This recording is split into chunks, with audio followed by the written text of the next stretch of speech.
น้อมวันตาของข้าพเจ้าโดยความนอบน้อมมีแต่องค์พระรัตนตรัยอันมีพระพุทธพระธรรมพระสงฆ์อันเป็นที่พึ่งและเป็นสรณะ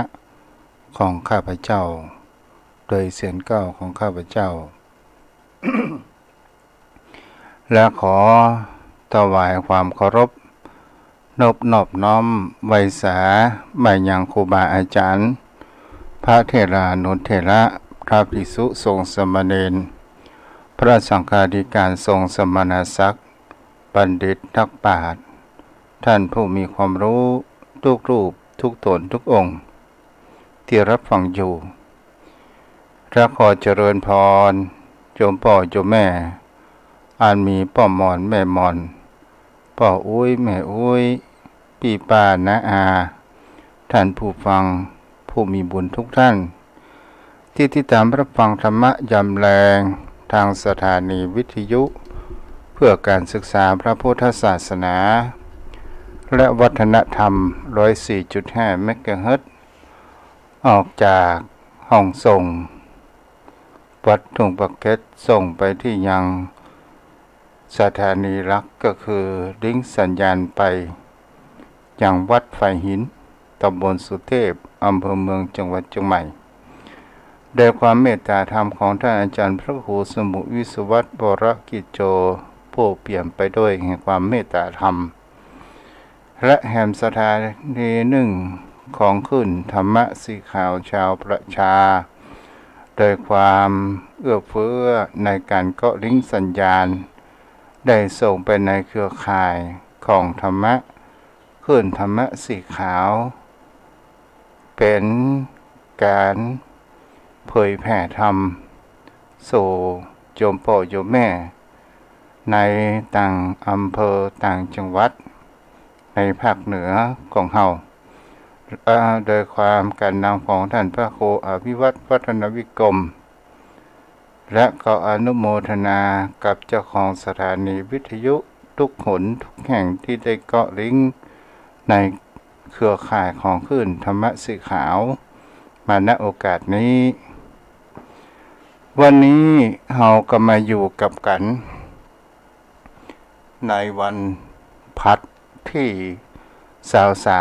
23เดือนมีนาคมพุทธศักราช2566วันเวลาล่วงเลยมาได้2 เดือนปลายศรัทธาญาติโยมทั้งหลายเขาได้อย่างพ่องได้มีสิ่งที่ดีได้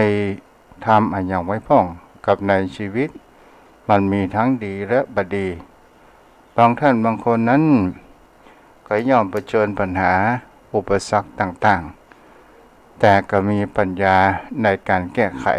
ปัญญาในมีแห่งคำว่าสติแก้ไขนั่นเองชีวิตมนุษย์บนโลกของเฮานี้โยมพ่อโยมแม่เป็นสิ่งที่เฮาจะดูไปแล้ววันนี้ตู้เจ้าก็จะเกี่ยวกับคำว่าโลกสีเขียวของเฮามันก็คือบ้านของผู้คนเฮาทั้งหลายในแห่งคำว่าความเกิดมาเป็นมนุษย์ตลอดจนถึงสัตว์เดรัจฉานและสรรพสิ่งต้นไม้ต้นต่อลำน้ำนำพรานต่างๆและก็เป็นสิ่งที่เฮาจะเห็นได้ว่าบนโลกใบนี้เฮามาอยู่อาศัยและเฮาก็มามีอย่างมาโดยมีแต่สิ่งเดี๋ยวรอคำเดียวเด้อมีโยมมาเนาะเดี๋ยวรอคำขอเปิดเพลงไว้ก่อนเนอะ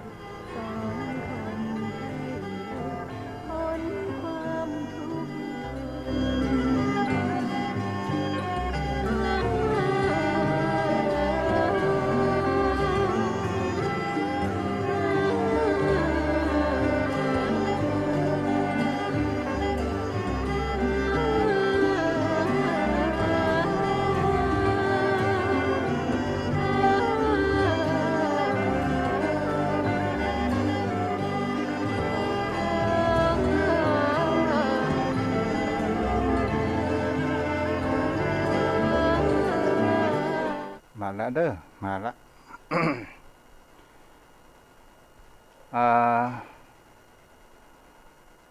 แล้วก็ได้อู้ไปแล้วว่าความที่เฮามาอยู่บนโลกใบนี้มันก็เหมือนกับเป็นบ้านของผู้คนเฮานั่นเองเป็นสิ่งที่คนเฮานั้นเฮาลองมาไต่ตองพิจารณากันว่าบางสิ่งบางอย่างบางครั้งบางคราวเฮาจะเห็นได้ว่าโลกใบนี้เป็นสิ่งที่เฮา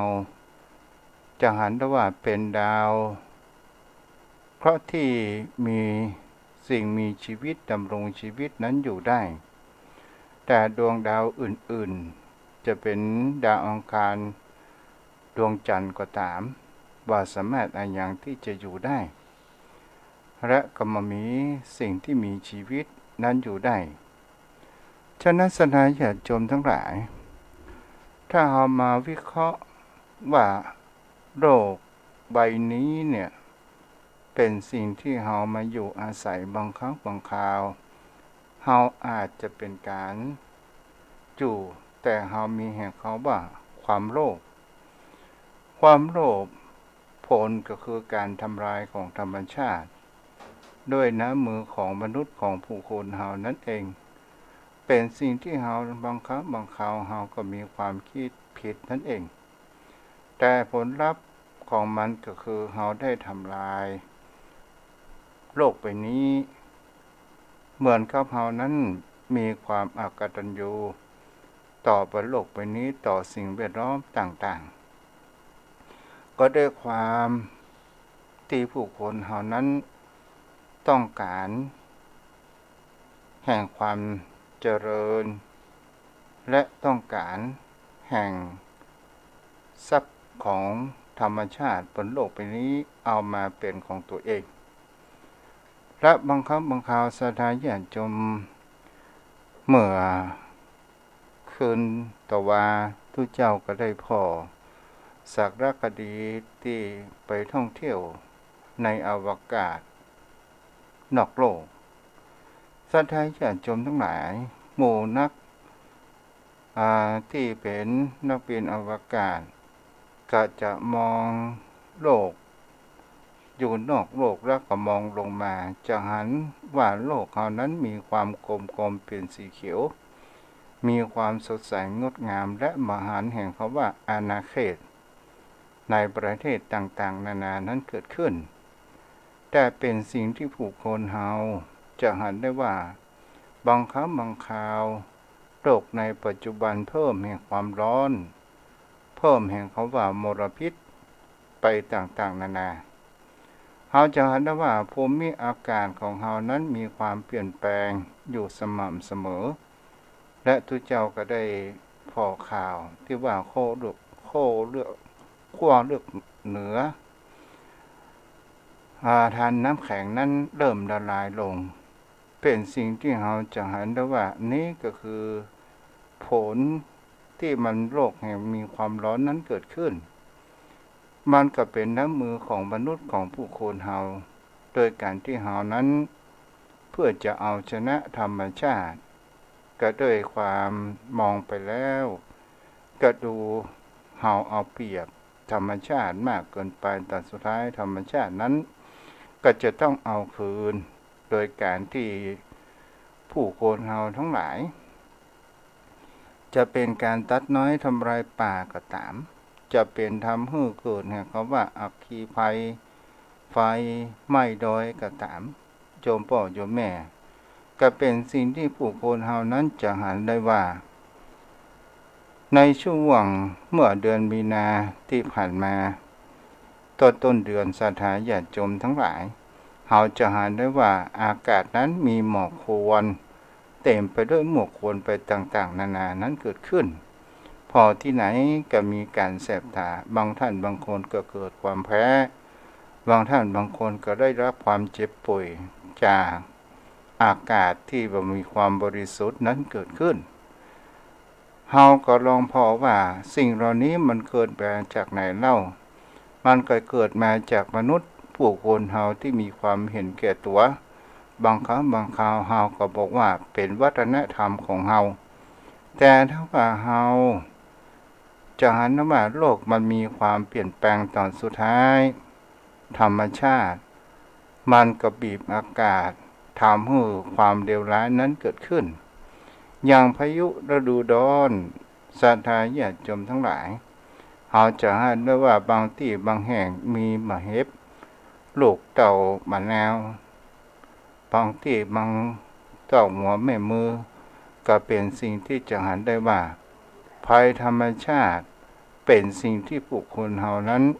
ใครเป็นผู้กำหนดภัยธรรมชาตินี้เล่าก็เป็นกับแห่งเขาว่าก็คือน้ำมือของมนุษย์ผู้มีปัญญาทั้งหลายโดยการโลภของธรรมชาติเอามาเป็นของตัวเองและอยากจะมีการชนะธรรมชาตินั้นเกิดขึ้นมันก็ก่อให้เกิดแห่งความโลกร้อนศรัทธาญาติโยมทั้งหลายก่อให้เกิดแห่งการกัดเรือนกระจกเป็นสิ่งที่ผู้คนเฮาก็ลองมาไต่ตองเอาเป็นธรรมะเฮ้ยโยมพ่อโยมแม่ได้รับฟังกันโลกใบนี้เฮาก็อุปมาเหมือนดังจิตดังใจของผู้คนเฮาแล้วก็เป็นสิ่งที่เฮาจะหันแหมประกันได้ว่าโลกใบนี้เป็นสิ่งที่เฮาจิตใจของผู้คนเฮานั้นอยากจะต้องการอยากจะมีความโลภเฮาพอโทษภัยแห่งความโลภโทษภัยแห่งความโกรธบางครั้งบางคราวเป็นสิ่งที่มันทำลายแม้กระทั่งตัวของมันเองนั้นเกิดขึ้นโยมพ่อโยมแม่ความโลภความอิจฉาต่างๆนานาเหล่านี้เป็นสิ่งที่เราจะเห็นแล้วว่าบางสิ่งบางอย่างมันจะสามารถที่จะทำลายแม้กระทั่งตัวของมันเองอย่างก็ความโลภศรัทธาญาติโยมทั้งหลายเฮาหูเหมือนกันทุกคนว่าบนโลกใบนี้เฮาเกิดมาก็มามีอะไรหยังมากับเฮาจากไปเฮาก็มามีอะไรหยังไปนอกจากว่ากุศลและบาปเท่านั้นในสิ่งที่เฮาจะพาไปเป็นกำหนดชะตาชีวิตของเฮาในอนาคตต่างหน้าศรัทธาญาติโยมทั้งหลายแต่ทำไมหนอยามเมื่อมีชีวิตเฮายังบ่สร้างแห่งคำว่าพรหมวิหารธรรมความสร้างแห่งความรักความเมตตานั้นเกิดขึ้นทำไมหนอคนเฮาถึงมีความเห็นแก่ตัวทำไมหนอคนเฮาถึงมีความโลภบางครั้งบางคราวก็เป็นสิ่งที่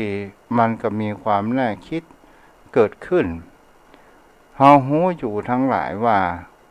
สิ่งที่เฮาโลภมากเกินไปมันก็จะก่อให้เกิดแห่งความรกรุงรังในจิตในใจของผู้คนเฮานั้นเกิดขึ้น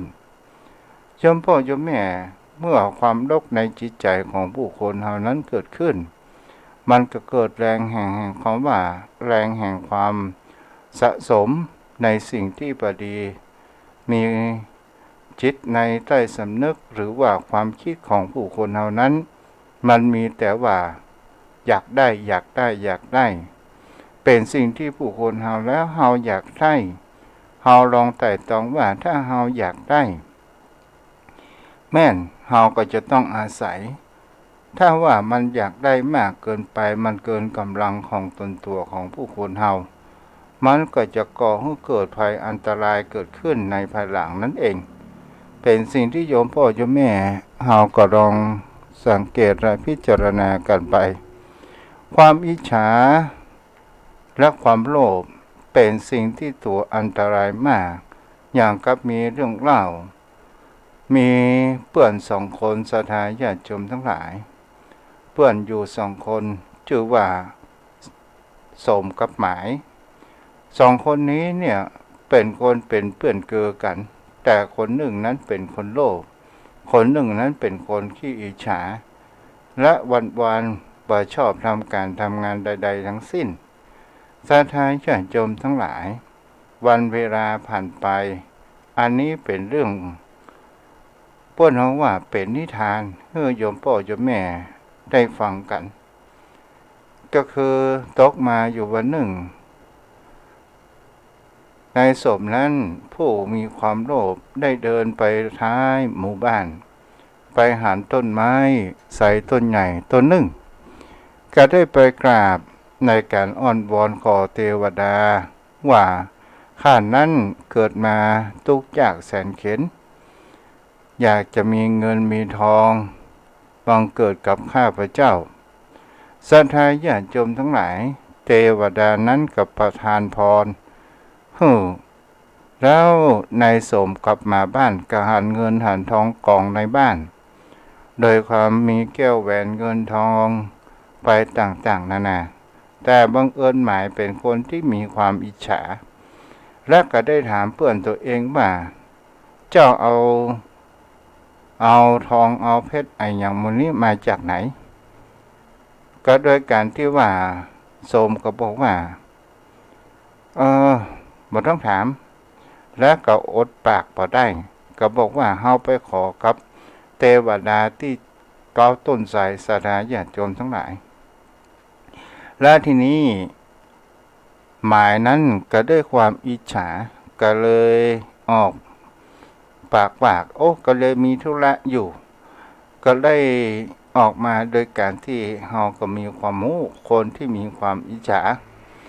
เมื่อไปถึงที่เกาไซนั้นแกก็ได้ก้มลงกราบขอพรว่าเทวดาที่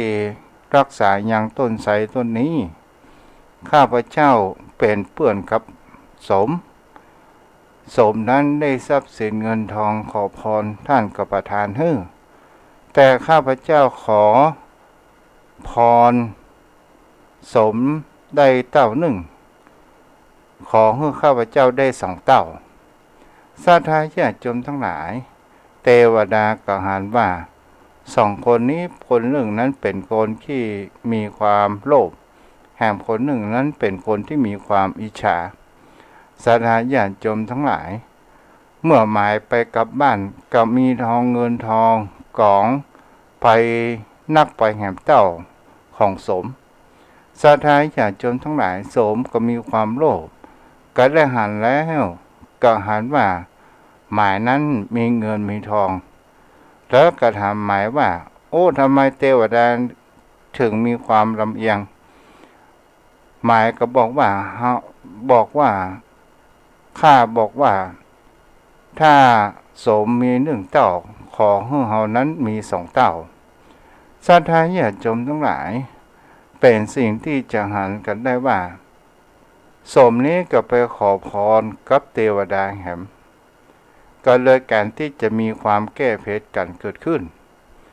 สมก็เลยบอกว่าเทวดาในเมื่อประทานพรให้กับหมาย2 เต้าของข้าพเจ้าตอนนี้ข้าพเจ้าขอเหลือขาข้างเดียวศรัทธาญาติโยมทั้งหลาย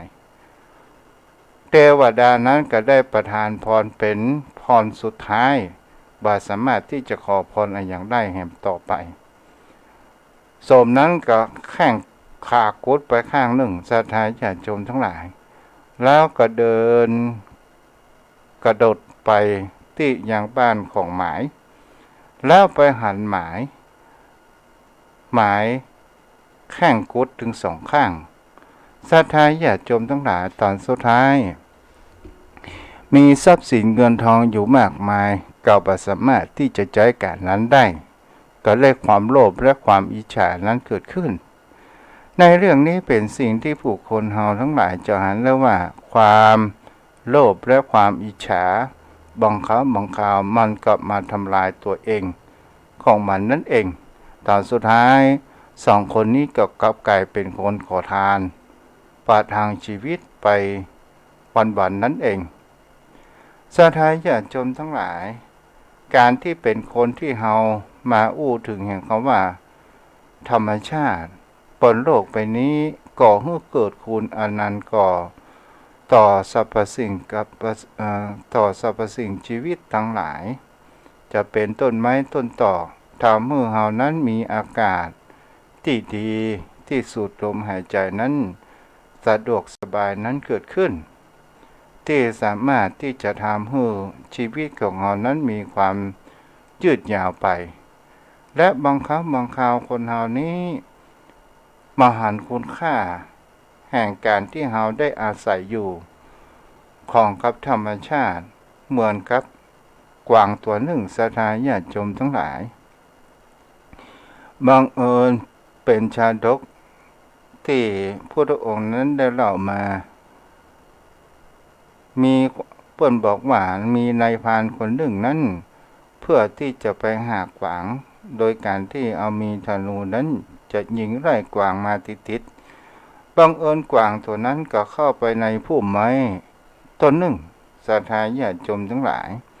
ซึ่งเป็นต้นไม้ใบหนาและก็เป็นสิ่งที่จะเห็นได้ว่ากวางนั้นก็เข้าซ่อนในตัวที่พุ่มไม้นั้นนายพรานกับมหากวางก็โดยไป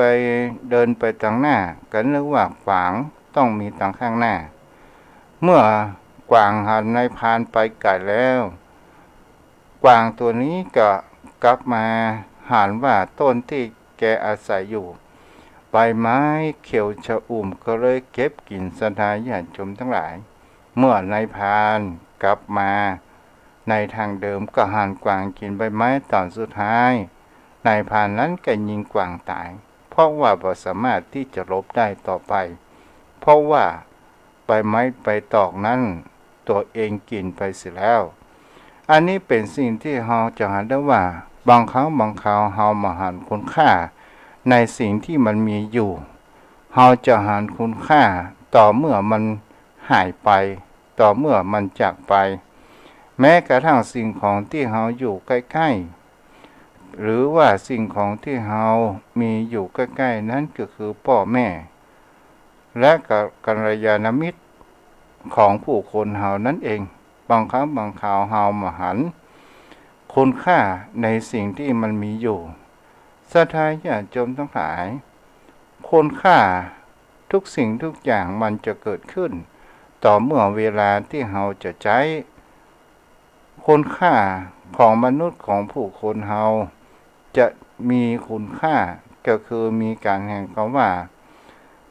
มีสติปัญญาประพฤติศีลปฏิบัติธรรมรักษาศีลกินทานตัวนี้แหละเป็นสิ่งที่มีคุณค่าและในการดำรงชีวิตของผู้คนเราก็จะต้องรู้จักแห่งคำว่าเราเอาธรรมชาติมาเป็นบทเรียนเป็นครูสอนของผู้คนเราจนพ่อจนแม่เราจะหันแล้วว่าร่างกายของผู้คนเรานี้เนี่ยประชอบแบกของที่เป็นสัมภาระหนักร่างกายของเรามันจะปฏิเสธทันทีทันใดเวลาเรายกสิ่งของที่มันมีความหนักเมื่อมันหนักแล้วร่างกายมันระบบประสาทมันก็สั่งให้เรานั้นเอาสิ่งของเรานั้นโยนลงไปหรือเอาวางเหมือนนักกีฬาก็ตามที่ยกน้ำหนักศรัทธาญาติโยมทั้งหลายถามว่าเขาอยากจะปล่อยวางในกีฬาของการยกน้ำหนักหรือไม่ก็บอกว่าเขาอยากจะปล่อยวางแต่มันเป็นการแข่งขันไทยเมินแปลว่าคนนั้นชนะศรัทธาญาติโยมทั้งหลายบางท่านบางคนก็บ่สามารถที่จะแบกภาระทางด้านร่างกายของผู้คนเราก็เป็นสิ่งที่เราจะเห็นได้ว่าร่างกายของคนเรานั้นจะปฏิเสธในแห่งคำว่าแบกภาระสัมภาระไว้จะเทินบนหัวบนบ่าก็ตามโยมพ่อโยมแม่เราก็ลองดูว่าบางครั้งบางคราวเมื่อเราหนุ่มเปิ้นบอกว่ายกสิ่งของนั้นถ้ามันหนักเกินไปเราก็ยังใจเบะใจแหงแต่มันบ่สามารถที่จะยกขึ้นได้เราก็บอกว่ามันหนักและเราก็วางลงที่เดิมแต่ทำไมหนอจิตใจของผู้คนเราเนี่ยมันชอบไปยึดในสิ่งที่เป็นภาระหรือว่าเป็นเรื่องปัญหาอันเป็นเรื่องนักอันเป็นเรื่องเก่าอันเป็นเรื่องที่บดีเป็นอดีต และบางครั้งบางคราวเอามาคิดซอกช้ำมีความทุกข์จมครับอยู่ความทุกข์และเฮามามีความเปลี่ยนแปลงสถานญาติโยมทั้งหลายนี้ก็เป็นสิ่งที่มีความน่าคิดนั้นเกิดขึ้นว่าทำไมเนาะจิตใจของคนเฮานั้นมันยังปฏิเสธเหมือนกับร่างกายพอเวลาสิ่งที่มันบ่ได้ดังใจประทับใจในอดีตที่ผ่านมาทำไมจิตใจของคนนั้นมันชอบเก็บในเรื่องสิ่งที่บ่ดีทั้งนั้นแต่ในเรื่องสิ่งที่ดีๆมันบ่ได้เก็บสถานญาติโยมทั้งหลายและเฮาจะหาได้ว่าจิตใจของผู้คนเฮาเนี่ยชอบไปเก็บเรื่องของบุคคลอื่นเอามาใส่ใจชอบแส่ไปหาเรื่องนั้นเรื่องนี้เอามาเป็นอารมณ์เอามาเป็นแห่งเขาว่าความเก็บกดอยู่ในจิตในใจของตัวเองและก็ถามว่าเมื่อมันนักมันหนามันก็ยังบ่ปล่อยและก็เป็นสิ่งที่เราจะหาได้ว่านี่แหละจิตใจและเมื่อเราสะสมไว้นักๆมันก็เป็นสิ่งที่มักหมมที่เขาเรียกว่าความเครียดสะสมนั่นเองที่มันจะก่อให้เกิดแห่งความบ่สบายใจก่อให้เกิดแห่งความเดือดร้อนบางครั้งบางคราวในเรื่องอดีตตามที่พระพุทธองค์บอกว่าอยู่ในปัจจุบันเรื่องที่มันผ่านไปแล้วในอดีตศรัทธาญาติโยมทั้งหลายบางครั้งบางคราวก็ได้ป่นห้องว่าเอามาลื้อฟื้นและก็ได้มากูเจ็บใจเมื่อตะกอนนั้นกูจะเก็บหมองวังสักแก่นเดียวว่าได้ด่ากูอย่างอันอย่างนี้ว่าเรื่องพอแล้วกูเจ็บใจศรัทธาญาติโยมทั้งหลายนี่แหละเป็นสิ่งที่ผู้คนเฮาจะหันได้ว่าบางครั้งบางคราวเรื่องที่มันผ่านไปแล้วเนี่ยเฮาก็ยังบ่ปล่อยมันผ่านไปและเฮายังมีความอาฆาตพยาบาทกันและมันได้ประโยชน์อะไรอย่างเกิดขึ้นมามันก็เป็นสิ่งที่ผู้คนเฮามันก็บ่ได้ประโยชน์อะไรอย่างขึ้นมา1ก็ทำให้จิตใจของเฮาเศร้าหมองละ2ก็คือทำให้เฮานั้นเป็นคนที่ป่นเฮาว่าสิ่งแวดล้อมรอบข้างของเฮานั้นก็จะทำให้คนรอบข้างอยู่บ่เป็นสุขนั่นเองศรัทธาญาติโยมทั้งหลายบางครั้งบางคราวต่อมาเฮาก็ลองรู้ว่าถ้าเฮาเป็นเรื่องทำให้เรื่องอภัยกันเกิดขึ้นนี่ก็เป็นสิ่งที่คนเฮานั้นก็จะก่อให้เกิดแห่งคำว่าจิตใจของเฮานั้นมีความชื่นใจบานนั้นเกิดขึ้นโยมพ่อโยมแม่และก็มีเรื่องแหมประการหนึ่งทำไมจิตใจของผู้คนเฮานั้นชอบยึดมั่นถือมั่นและชอบยึดว่าทุกสิ่งทุกอย่างนั้นเป็นของกูไปเสียทั้งหมดมีเรื่องเล่าเศรษฐีผู้มีความตณีคนหนึ่งก็เป็นสิ่งที่จะหันได้ว่าเศรษฐีนี้ชื่อว่าชัยศรัทธาญาติโยมทั้งหลายชัยนี่เป็นเศรษฐีมีที่ดินผู้นับเป็นร้อยไร่ศรัทธาญาติโยมทั้งหลายและก็ได้ปลูกผลไม้ไปต่างๆนานาชัยนี้เป็นคนที่มีความตณีที่เหนียวมากและตลอดจนถึงมีภรรยาก็อยู่ป่าได้เพราะว่าในการที่ว่าจะจ่ายอะไรอย่างทุกกระเบียดนิ้วก็เป็นสิ่งที่จะหันได้ว่าก็ปนของว่าบางครั้งบางคราวมีความตณีใครประสามารถที่จะอยู่ได้คนมีความตณีก็หมายถึงบุคคลที่มีความที่จำจี้จำใจหน่อยไปต่างๆนานานั้นเกิดขึ้นจนมีส่วนของเป็นของตัวเองคนงานมาอยู่เปลี่ยนแล้วเปลี่ยนเล่าเหมือนเปิ้นเป็นเสื้อเป็นผ้าศรัทธาญาติโยมทั้งหลายบางครั้งก็ไปโกงบ่ฮื้อค่าแรงก กับคนงานต่างๆศรัทธาญาติโยมทั้งหลายบังเอิญก็มีบุคคลหนึ่งซึ่งเป็นหัวหน้าคนงานคือลุงฉลวยศรัทธาญาติโยมทั้งหลายคุณลุงฉลวยนี้ก็เป็นคนที่เข้าถึงกับเศรษฐีคนนี้เป็นคนที่เจรจานั้นเกิดขึ้นได้ศรัทธาญาติโยมทั้งหลายเพื่อมาให้เสียเวลาบังเอิญวันนั้นเนี่ยมีลูกคนงานคนหนึ่งก็ได้โดยความบังหูแห่งความเป็นละอ่อน5 ขวบ 6 ขวบก็ได้หันว่าผลเขาว่าผลมะปางหรือว่าประผางบ้านเฮาเนี่ยก็หล่นศรัทธาญาติโยมทั้งหลายแล้วก็ละอ่อนคนนี้ก็หันว่ามันหล่นแล้วก็เลยกำลังคบกินศรัทธาญาติโยมทั้งหลาย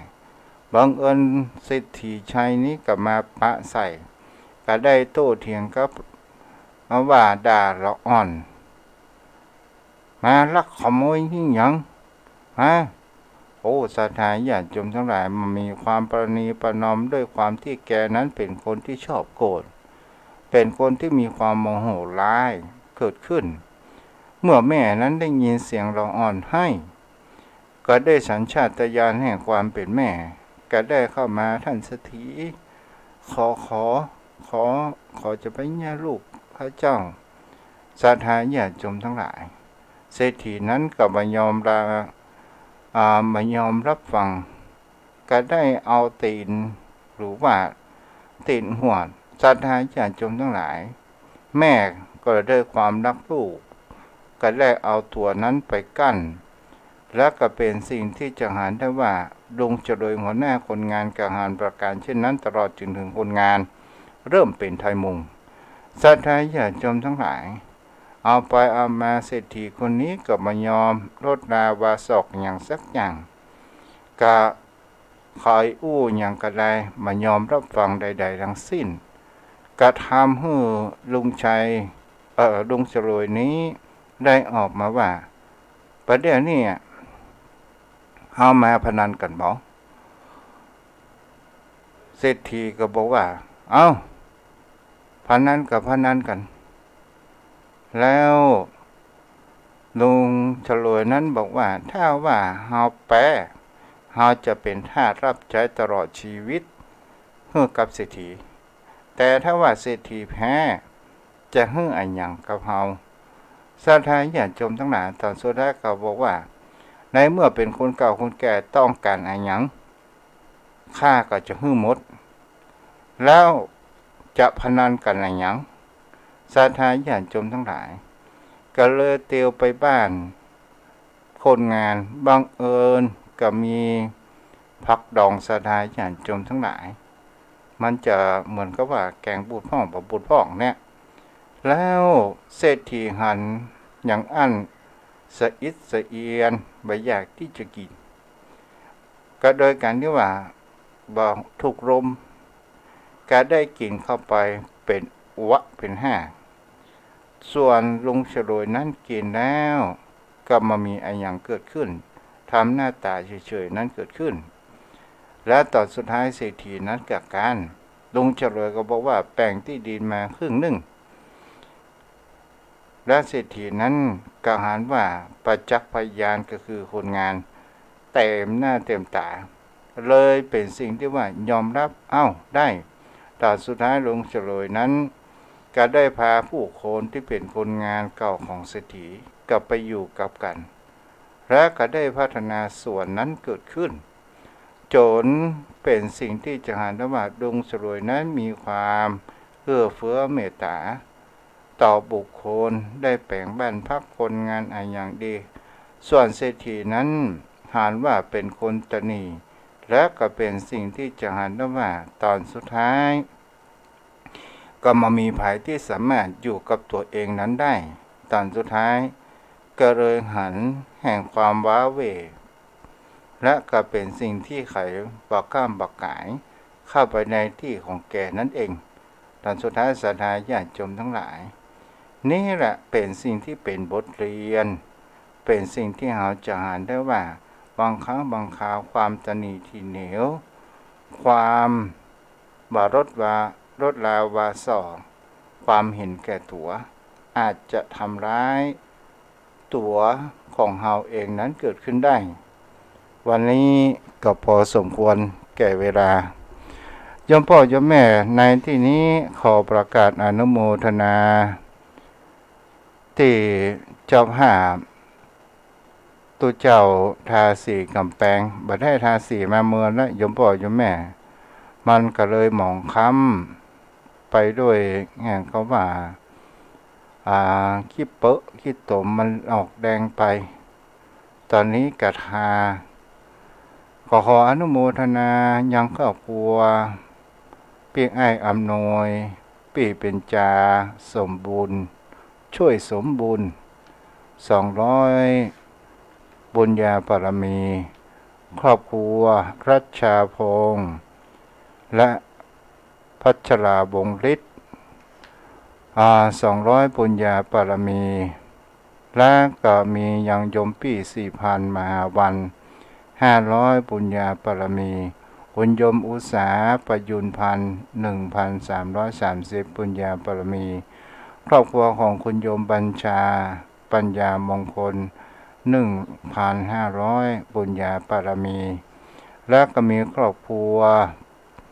ให้ประเทืองปีรำดวนกองคำพร้อมลูกหลานและต่างบริษัทเทิดเจริญ 5,000 บุญญาปรมีก็ขออนุโมทนาณโอกาสนี้ตัวยศรัทธาญาติโยมทั้งหลายกัจจทาแวดวัดมันตันก่อนปีใหม่โยมพ่อโยมแม่ท่านใดอยากจะสร้างบุญทาสีเพื่อเป็นแห่งความเด่นสง่าก็สามารถที่จะติดต่อได้เด้อวันนี้มีผู้ติดตามอยู่มากมายก็ขออนุโมทนาบุญก็มีทางแม่จันเพ็ญคำพทาและผู้ใช้เฟซบุ๊กชื่อว่าเด็กดอยเหงาหงอยเหงาและก็มีแม่อ้อยอรเพียรอมรมนตรีรับฟังอยู่เจ้าและก็มีทางคุณโยมแหวนขอดแก้วเนาะแม่ทองคำที่วงคำเอาละศรัทธาญาติโยมท่านใดที่จะโทรเข้ามาสามารถโทรเข้ามาได้ที่เบอร์โทร063-163-9950กันมักพอให้พอดีเนาะไอ้อย่างมากๆเกินไปมันก็บลีน้อยเกินไปก็บลีมักหอมปากหอมคอเนาะโยมพ่อโยมแม่กัน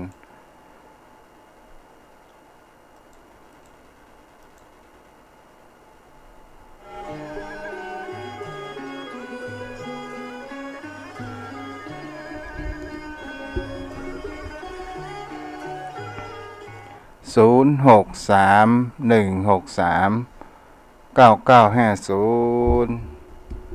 063-163-9950ใครจะโทรเข้ามาโทรมาได้เด้อ063-163-9950 063-163-9950เจริญพรเดี๋ยวเด้อขอแปลงนี่กำเดียวน่ะถือสายไว้ก่อนเนาะเจริญพรราชการเจ้าแม่พรน้อเจ้าเจ้าฟังแล้วเป็นฮะม่วนก็ฮอดแท้ฮอดมาเดี๋ยวฟังนี่ก็เพิ่มมาเปิดก็ดีเกี่ยวกับว่าฮะฮักกันมาแต่ใช่ไปเอาอันนี้ไปเงินไปบ้านเหนือนี่นั่นจ้าพี่มาว่าอยู่จบอีกว่ะจ้าบุญรักษาได้ไม่พอเด้อเจ้าพึ่งแดดมาสอนนะแม่เลยไปงานใกล้เหนือดีนะจ้าอาจารย์ทาสีอะไรอาจารย์ประกาศเมื่อไหร่เพิ่งประกาศประเดี๋ยวนี้ค่ะจะเอาบอกว่าฟังทุกวันทำไมไม่ได้ยินจ้า เดี๋ยวพรุ่งนี้บ่ายๆโทรไปนะ อ่าจะได้ พรุ่งนี้บ่ายๆจะโทรไปหาอาจารย์จ้ะ จ้ะจะไปแม้ช่วงเวลานอนรับเด้อ เอ๊ะแล้วอาจารย์จะนอนกี่โมงละจ๊ะ ก็มาหูเหมือนกันนะ ครับเฮ้ย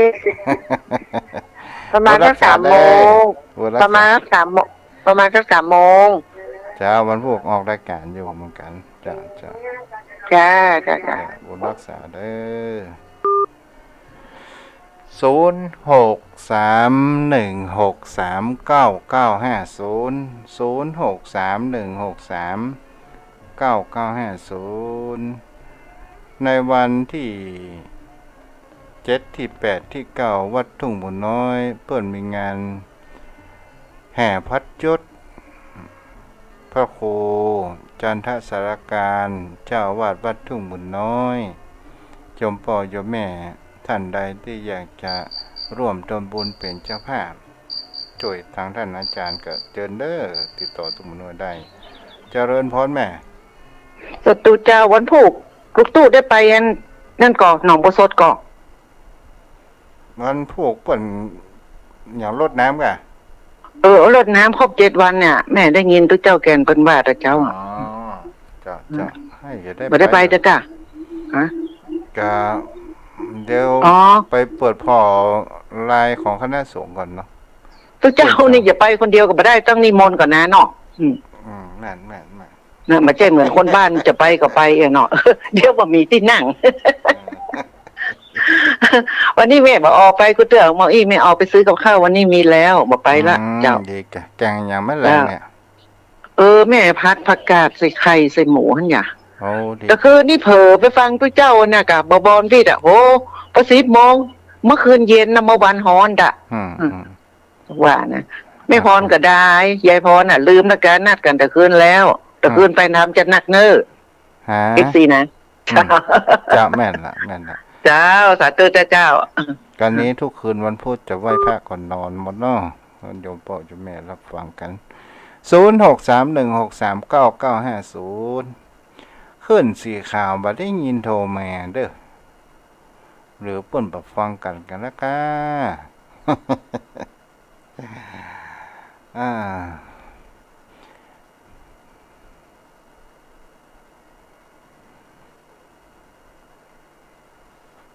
0631639950เจริญพรเจ้าว่าสาเจ้าเจ้าแม่อยู่ที่ไหนก็ฟังอยู่นี่ก็อยู่เมืองฝางนะเจ้าเจ้าเมืองฝางอากาศเป็นจะได้บ้างไหมโอ้มันก็ร้อนเริ่มคืนๆแบบนี้มันมืดเหมือนกันวันนั้นฝนตกมาเฮ็ดมีกันต้องฟังอ่ะแม่ฝนตกกันนะมัก2-3 วันก่อนน่ะที่ข่าวในเมืองโดนพายุถล่มอ่ะเดี๋ยวนี้มันคืนแต่เช้าแดดขนาดนั้นจะธรรมดากันเนาะมืดฟังแต่ไม่ได้ฟูฟังแต่เช้าเราหายไปอย่างที่ฟังหายไปเช้าไปเช้าจ้าเรื่องมันวิทยุก็ว่าเสียงสัญญาณมันหายไปมาหูแม่เด้อทุกเจ้าก็มาหูกันนะจะไอ้อย่างจะเกิดมันก็ถึงเกิดแม่เฮ้ยจะบุญรักษาเด้อแม่อย่างก็พุทธโดนไปแล้วแม่นวลตาเจ้าแม่นวลตาเนาะจะบุญรักษาเด้ออันนี้ตั้งขึ้นสีขาวเจริญพรนมัสการเจ้าจากหลังการแม่สาวอำเภอแม่อายเจ้าฟังอยู่เน้อเจ้าเปิ่นสีขาวตั้งฝั่งตั้งแม่อายนี่เปิ่นฟังขันนักเนาะดีเด้อฟังนักมันความแมลงนะความเนี่ยกินอย่างเงี้ยจ้าเปิดฟังไปตัวเนาะจ้าฟังตัวเนี่ยกินตัวเจ้าแม่แรงวันนี้เนี่ยอะไรอย่าง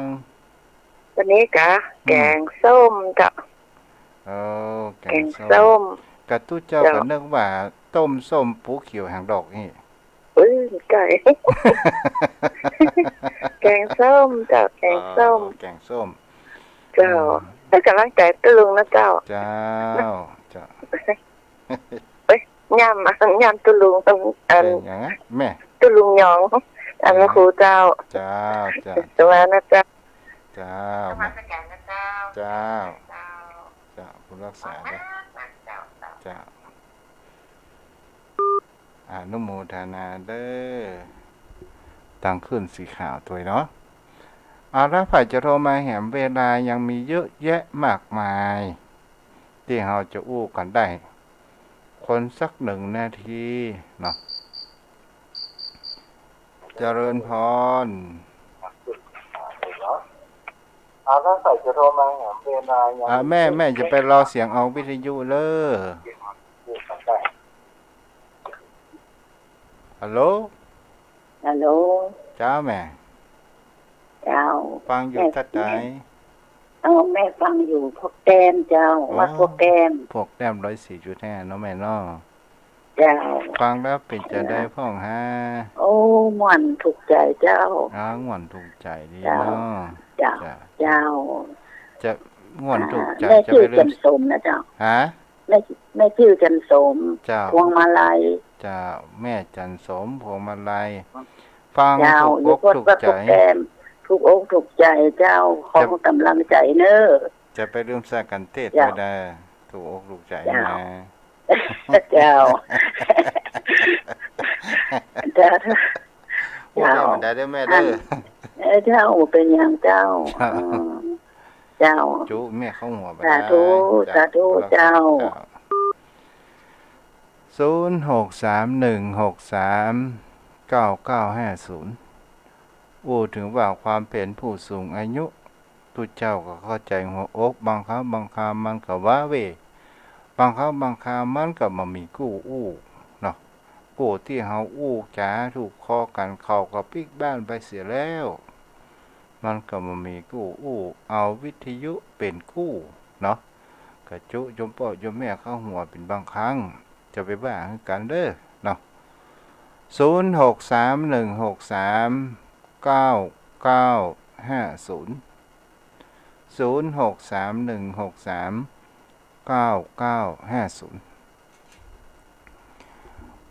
คนเฮาเปิ้นว่าเฮาอยู่ได้ก็เพราะลมหายใจเฮาจะทำอย่างใดให้ลมหายใจของเฮานั้นเป็นสิ่งที่ดีก็คือทำให้สิ่งที่เฮานั้นอยากจะมีความสุขสบายใจนั้นเป็นสิ่งที่สำคัญและเฮาจะทำอย่างไรให้สุขสบายใจเกิดขึ้นเฮาปล่อยวางเสียพ่องโยมพ่อโยมแม่ทุกสิ่งทุกอย่างว่าเจ้าของเฮาทั้งนั้นเจริญพร ครับสวัสดีครับผม แล้ว อาจารย์ฟังคำเนอนี่อยู่ตำนักแม่เหี้ยเนอ โอ้อยู่ตำ น้อยแสน ป้าน้อยเนาะป้าน้อยเนาะ ครับ จ้า น้อยแสนอยู่ตำบนแม่เหี้ยนะกะอยู่บ้านตำนักเนอ โอ้ จ้าสบายดีเลยเลย อนุโมทนาเด้อป้าน้อยเด้อ ครับครับ จ้าจะไปยึดมั่นถือมั่นปล่อยวางตรงเสียพ่องไอ้อย่างกับตุ้นลุงโอ้ว่าปล่อยวางจะไปยึดมั่นถือมั่นข่าวเปียถุงยามไปโอ้เอายามตุ้นลุงมาเอายามตุ้นลุงมา ศรัทธาญาติโยมทั้งหลายบางครั้งบางครามันง่ายเนาะมันก็วางยากแต่มันวางได้เลยแล้วก็ถ่ายปล่อยวางที่ทุเจ้าได้อู้ว่าจิตใจของเฮานี่มันชอบไปเก็บไอ้ยำหูเป็นภาระนักชอบแต่เรื่องของคนอื่นเรื่องของตัวเองบ่พอบ่ได้ศึกษาเอาความทุกข์ของคนอื่นมาเป็นอารมณ์หรือว่าเอาความเจ็บปวดในอดีตมาเป็นอารมณ์แต่ถ้าว่าเฮาปล่อยวางเสียพ่องว่ามันขึ้นไปมันก็บ่ได้ไอ้หยังขึ้นมาทำให้จิตใจของเฮาบ่ผ่องใสขุ่นมัวและก็ทำให้โรคภัยไข้เจ็บถามหาได้ง่ายอย่างนี้เป็นต้นเฮาก็ลองพอศรัทธาญาติโยมทั้งหลายเฮาก็ลองดูว่าเวทนาคือความเจ็บปวดถ้าเฮาบอกกับตัวเองว่ากูเจ็บมันก็เจ็บอยู่หั่นน่ะมันก็บ่หายไปที่ไหนฉะนั้นก็เป็นสิ่งที่เฮาจะหาแล้วว่าอารมณ์ของคนเฮาถ้าเฮาเปลี่ยนแปลงอารมณ์ เฮาฟังน้ำฟังธรรมตลกปกฮาพ่องแต่พ่องเล่นพ่องมันก็จะทำให้ความคลายเครียดของเฮานั้นสืบไปวันแต่ละวันถ้าเฮาหน้าบุตรหน้าบุ้งใส่ลูกเสือดานบ่อู้บ่จ๋าแล้วลูกหลานแม่อู้ยังกระตอกคอกด่าไปกูวันนี้น่ะลูกหลานก็ถึงมาใกล้ไปหาหมอนกะไปหมอนด่าเอะสาธาญาติโยมพ่อโยมแม่อันนี้ก็เป็นสิ่งที่เฮาจังแล้วว่าเฮาก็มาเพียงแค่ชั่วครั้งชั่วคราวแต่ก่อนนี่เฮาเขาได้สตางค์กะบัดเดี๋ยวนี้เฮาเฒ่าแก่นี่เฮาเขาได้สุขภาพร่างกายที่มีความแข็งแรงเนาะนี่เป็นเรื่องธรรมชาติเอาละโยมพ่อโยมแม่วันนี้ก็คงไว้จะอีเด้อถ้าอาจารย์พระครูมีสปอร์ตก็เปิดเด้อครับเนาะวันนี้ไว้เพียงเท่าอี้ขออนุภาพแห่งพุทธองค์ขออนุภาพธรรมคำสอนของพุทธองค์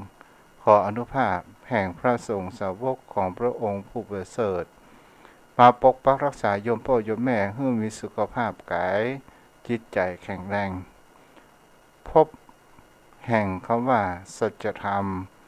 พบมรรคผลนิพพานเหมือนกันทุกท่านทุกคนเทอญ